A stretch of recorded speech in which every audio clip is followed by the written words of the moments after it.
I'm here with Rankin. She's hot and she knows it.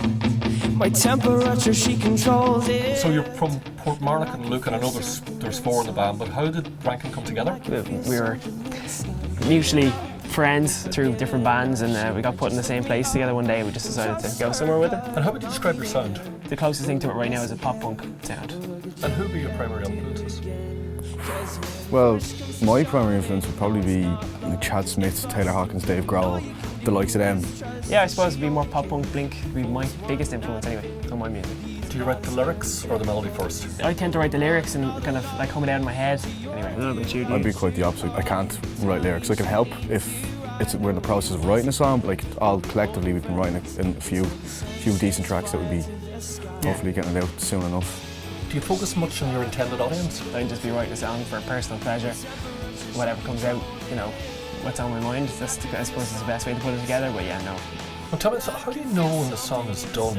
Or when do you hit a point where you stop revising it? You can't. Yeah, you can't. Not with my songs anyway. It's always something to do with them. You could do a rehearsal and you'd have your track and you'd be done, and then you play it again, and then you might just randomly do something that might change it around, and then you'd have like a new bridge that would just randomly be there to be played the next rehearsal, be the next gig sort of thing. It's like it never stops being revised until it's, I don't know, I suppose recorded and set in stone. Yeah. Can't really do into it. And how long on average does it take for you to write a song?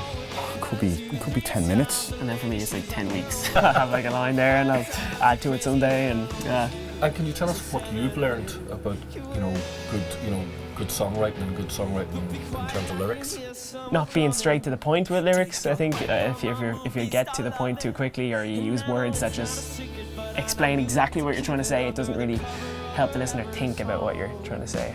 Do you think it's just such a thing as learning songwriting, or is it just something that you have an innate talent and you kind of drift towards it? Over time, and just kind of like developing yourself, like obviously your songwriting's going to get better. What's the best piece of songwriting advice you've ever been given? For me, it was someone that just basically like, play what you want to play, don't be playing what people around you are trying to tell you. Just whatever comes out on the page, that's you. And just hope they love it. Great.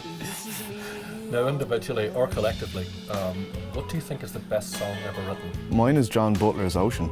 Okay. Alright, I have to checkmate you there, that's really good. That song is ridiculous because every time he plays it, it's different, but it's all around the same structure, the same idea. I mean, some people think in the present day you've got so many collaborators, and it's led some people to believe that the art of songwriting is dying. What do you feel about that?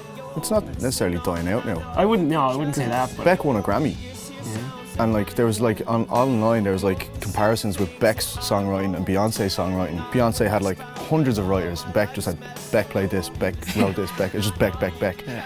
Which you can see it's not dying out at all. It's still there. It's still strong. Well, Rankin, thank you so much for coming in to talk to us, and again, congratulations on winning Fighting Chance 2. Thanks very much. Thank you. Thanks.